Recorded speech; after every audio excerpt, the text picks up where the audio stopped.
تقوی کیا چیز ہے اور اس کا حاصل کرنا کیوں ضروری ہے میں آپ کو بتاؤں۔ تقوی کا مطلب سب سے اہم چیز یہ ہے اللہ کا خوف، یہ بنیادی چیز ہے، یہ بنیادی چیز ہے، اور یہ اگر بنیاد ہے تو ہر عمل میں آپ کے تقوی حاصل ہو جائے گا۔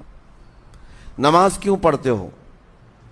نماز ایک ڈیوٹی سمجھ کر کے پڑھتا ہے تو کوئی مسئلہ ہی نہیں اس کا، یعنی وہ ڈیوٹی ادا کر رہا ہے، لیکن نماز میں اگر خوف خدا ہے، اللہ کے ڈر سے پڑھتا ہے، یہی تقوی ہے۔ روزہ کیوں رکھ رہا ہے؟ سب محلے میں رکھ رہے تھے، ہم نے بھی رکھ لیا۔ روزہ اس لیے رکھ رہا ہوں کہ لوگ برا نہ سمجھیں یا اسلام کا ایک حصہ ہے، اتنی ہی نیت تھی تو پھر اس نے روزے سے کچھ حاصل نہیں کیا، لیکن اسی روزے کو اللہ کے خوف سے رکھا، یہی تقوی ہے۔ تو خوف خدا، اللہ کا خوف آ جانا ہر عمل میں، یہی تقوی ہے۔ اور اگر یہ چیز نہیں ہے تو انسان بہت بڑے بڑے گناہ بھی کر جاتا ہے، اسے ڈر نہیں لگتا۔ روزہ چھوڑ دیا، اسے کوئی خوف ہی نہیں ہے، بلکہ دھڑلے سے لوگوں کے سامنے کہتا بھی پھر رہا ہو کہ مجھے یہ سب چیزوں میں وشواس نہیں، یقین نہیں ہے۔ یہ باتیں اس زبان سے آتی ہیں جس کے ہاں اللہ کا خوف ہے ہی نہیں، اللہ کا ڈر نہیں۔ اسی لیے قرآن میں اللہ نے فرمایا لعلکم تتقون، تم پر روزے اللہ نے فرض کیے ہیں تاکہ تمہیں تقوی مل جائے، اللہ کا خوف۔ اور یہ کتنی اہم چیز ہے میں آپ کو بتاؤں، خوف خدا۔ خوف خدا کا مطلب کہ اللہ کا ڈر، اللہ کا خوف، یہ تمہاری پوری باڈی کو صحیح کرتا ہے، اندر سے بھی باہر سے بھی۔ خوف خدا، تم ہر قدم پر اگر یہ سوچتے ہو کہ میرا رب مجھے دیکھ رہا ہے، جیسے کہ آپ کو پتہ ہے حدیث پاک میں حضور صلی اللہ تعالی علیہ وسلم سے پوچھا بھی گیا احسان کیا ہے، یعنی نیکی کس کو کہتے ہیں؟ حضور نے فرمایا تم نماز ایسی پڑھو یا عبادت ایسے کرو جیسے تم اللہ کو دیکھ رہے ہو۔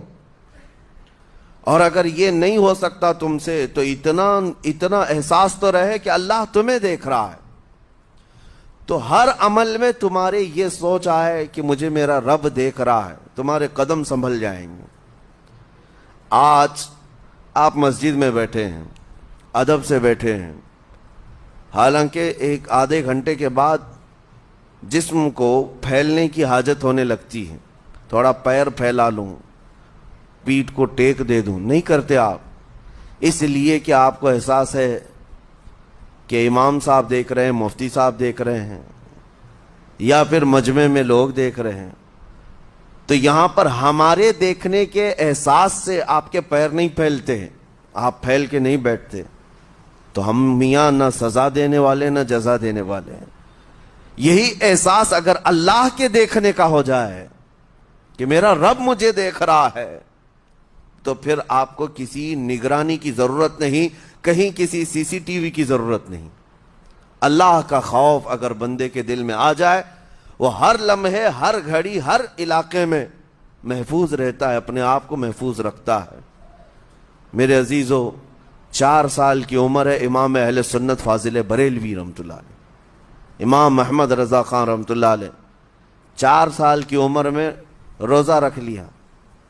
گرمیوں کی شدت تھی، گھرانہ علمی گھرانہ ہے، باپ بھی بڑے عالم دین، دادا بھی بڑے عالم دین ہیں۔ 4 سال کی عمر میں روزہ تو رکھ لیا، اور جب تھوڑی دوپہر ڈھل گئی، اچھوں کی حالت دھوپ کے دنوں میں خراب ہونے لگتی ہے، تو شام ہونے کو قریب تھی کہ ایک کمرے کے اندر دادا محترم نے پوتے کو بند کر دیا اور کچھ پھل فروٹ ساری چیزیں اندر رکھ کر کے دروازہ باہر سے بند کر لیا۔ کہا بیٹا کھا لینا، میں کسی کو بتاؤں گا نہیں، کسی کو نہیں بولوں گا۔ 4 سال کی عمر ہے، تمہارا روزہ بھی رہے گا، کھا کر کے تھوڑا پیٹ ہلکا کر لینا۔ تو یہ دروازہ بند کر کے دادا محترم چلے گئے۔ کافی دیر کے بعد دروازہ کھلا تو وہ پھل فروٹ ویسے کے ویسے ہیں، بچہ ویسے ہی بیٹھا ہوا ہے۔ امام احمد رضا رحمۃ اللہ تعالی علیہ، 4 سال کی عمر کی بات کر رہا ہوں، دادا نے آ کر پوچھا بیٹا کھائے نہیں؟ دروازہ بند کر لیا تھا۔ تو 4 سال کی عمر میں مولانا امام احمد رضا کہنے لگے کھا تو لیتا، لیکن ہر گھڑی میرا مولا تو دیکھ رہا ہے، جس کے لیے روزہ رکھا وہ تو دیکھ رہا ہے. یہ ہے تقوی، یہ ہے خوف خدا، کہ اگر یہ کسی کے دل میں بیٹھ جائے، اسے لوگوں کو دکھانے کی یا لوگوں کے اسے دیکھنے کی کوئی ضرورت ہی نہیں. میرے عزیزو، تقوی حاصل کرنے کا یہ اتنا بہترین راستہ ہے، اتنا بہترین راستہ ہے. آپ روزہ ہیں، کس کو پتا ہے؟ میں روزہ ہوں، کس کو پتا ہے؟ یہ راز ہے میرے اور اللہ کے درمیان. آپ روزہ ہیں، یہ راز ہے آپ کے اور اللہ کے درمیان. بہت سارے موقع آپ کے پاس ہیں دن بھر میں، فجر سے لے کر عصر تک. کئی مرتبہ وضو میں جانا پڑتا ہے، باضابطہ آپ کلی کر رہے ہیں، آدھا نگل جاتے، کس کو خبر ہے؟ یا کہیں چھپ کر کے کوئی ہلکی سی چیز چبا لیتے، کس کو خبر ہے؟ اس لیے کہ یہ اندرونی معاملہ ہے، راز ہے. آپ کھا رہے ہیں، پی رہے ہیں یا نہیں کھا رہے ہیں، نہیں پی رہے ہیں، یہ کوئی دوسرا نہیں کہہ سکتا. آپ کے اور آپ کے اللہ کے درمیان یہ راز ہے. اور آپ بچے ہوئے ہیں، حلق سوکھا ہے شام کے وقت، اور پیٹ بھی پیٹ سے لگنے آ جاتی ہے. کام کرنے والے جانتے ہیں کہ شام ہوتے ہی روزے کا اثر کس قدر ضائع